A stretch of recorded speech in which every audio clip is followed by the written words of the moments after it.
Hi, hope you're having an amazing day wherever you are. Now, today I want to talk to you about Bitcoin reward halving. What does it mean, and what's the implication to you, right? Now, if you're new and if you don't know anything about Bitcoin rewards and the halving of that rewards, right, this video will be a good one for you, right? Hopefully it can give you a quick overview, and more importantly, what's the implication. So this chart, right, actually shows you the Bitcoin reward halving. What it means is that currently we are in year 2019, right, as you can see here. So if you are a miner, to reward them to keep the integrity of the ledger, of the Bitcoin ledger, that means of the transaction, of the record of transaction in the Bitcoin, having, to reward them, there's an incentive for all these miners to do all their work, right?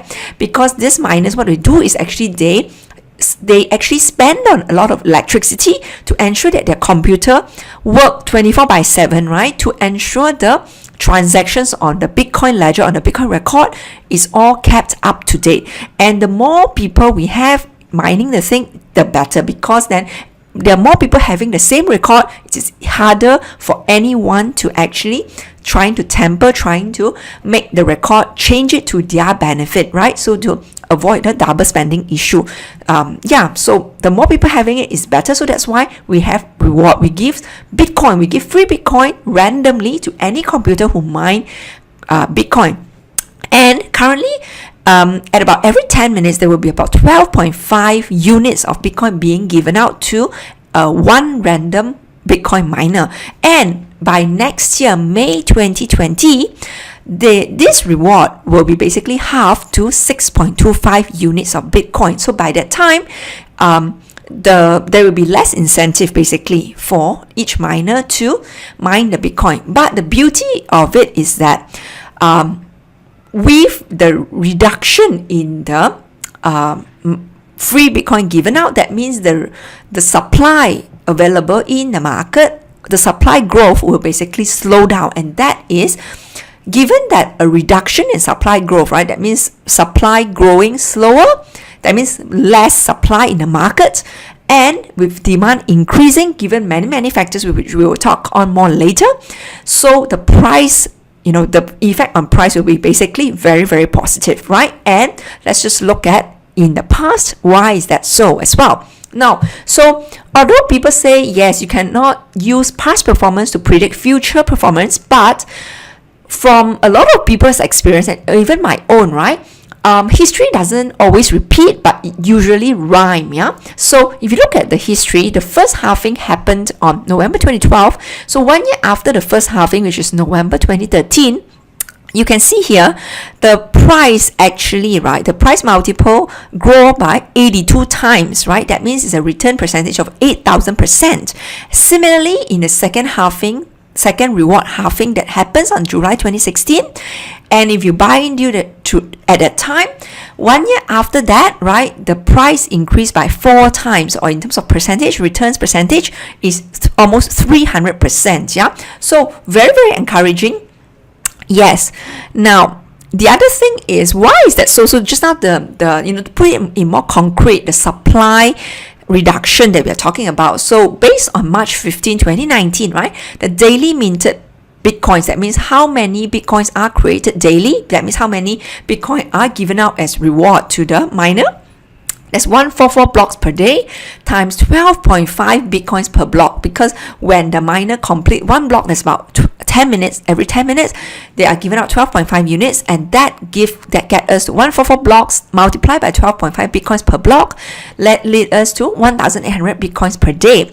But after the third halving, which is after May next year, this amount will drop half basically to 900 Bitcoins per day. And in terms of value, and if you just based on today's price, so roughly is about $4,000, right? Just take that as a rough gauge, so for easy calculation.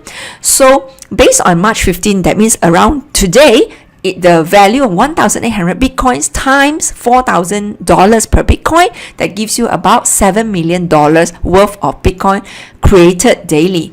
But after the third halving, that means after May next year, the value will be just half, $3.5 million of Bitcoin will be created daily per day. That basically just show that, right, the supply will be really, really limited, right? The growth in supply will reduced by half, and with last 6 months, we have already seen huge fundamentals, huge demand from a lot of very credible names, including Wall Street, including a lot of large corporates embracing crypto, right, as an idea, some of them as an idea, and some of them really embracing crypto itself. So, and that is just last 6 months alone, right? And it is widely expected, and by even very, very credible people, including like Mike Novogratz, who is a billionaire, right? And very, very smart, intelligent guy, and he really see that a lot of things will happen in the next 6 to 12 months as well. Yeah. Now, and if you look at past returns based on the past two halving event, right? It is very interestingly, I'm not sure if it's a coincidence, but again, as I said, history does rhyme, that before the price increase 1 year after the first halving, they've always experienced, right, before the halving happened, the price of Bitcoin has suffered like more than 90% and more than 80% drop. And then when halving happens, then 1 year after that, they're basically grown by 82 times and 4 times respectively. Yeah. So that is why this chart basically shows you the returns percentage in terms of cumulative log.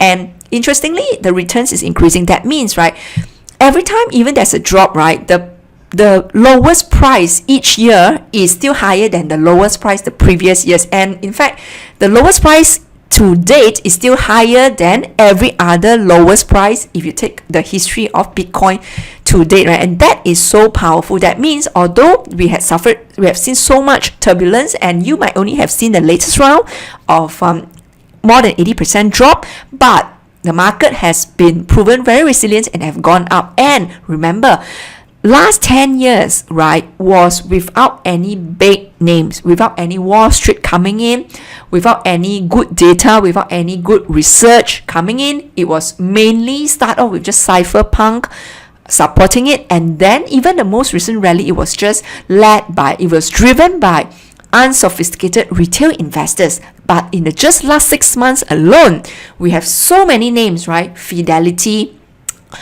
At the time, 6 months ago, they announced that they are going to offer crypto custody, and now it is live. They interviewed 450 of their institutional clients, and they already said that 20% of their clients are already invested in crypto, and they plan to double their holdings in the next 5 years, right? And not only that, we have Nasdaq, and we have BACT, which is owned by the International Continental Exchange, which is the owner of New York Stock Exchange. They are all going into crypto space, offering infrastructure and for trading cryptocurrency. And they are also offering the infrastructure for price discovery, so they will have all these indexes. What are they doing? All this is because they are preparing for institutional clients to come in to this space, right? They are all preparing for this, yeah. And not only that, we have also Samsung in the corporate world having a phone incorporating, crypto wallet inside, and Facebook and JPM, although they are not directly investing into anything related to crypto directly, but the fact that they are embracing cryptocurrency, like JPM issuing their first JPM coin inspired by the idea of Bitcoin, right, tells you a lot, right? That they are riding on the interest of crypto, right? That tells you that, right, there are strong interest in this space that they cannot afford to ignore, right? So also, Grayscale Investments is a company that basically take a lot of funding, right, from institutional investors, family offices, basically rich people, right, who rather not do their own work, but just rather to give the money and let the Grayscale Investments to invest their funds purely into crypto. And it is very interesting, right? In the last 5 years, their average trailing 12 months inflows as a percentage of their AUM is 28%. But currently, that means the most recent, right, based on the latest numbers, the current trailing 12-month inflows as percentage of AUM has increased to 44%. That just means that they are seeing basically much more inflows versus their AUM, yeah?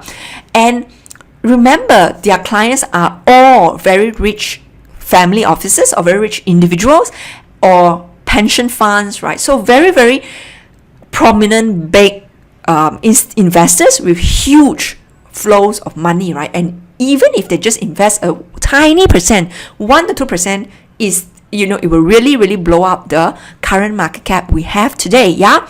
And lastly, I just want to end with a tweet that says, right, this is from the Rhythm Trader. He always offers very thoughtful tweet, and I just want to highlight this one. He said, right now, central banks are buying up gold faster than any time since World War II. And why is that? Because there is near record government debt, global instability, supply issues, and inflation. And then he posed a question, how do normal people like us compete?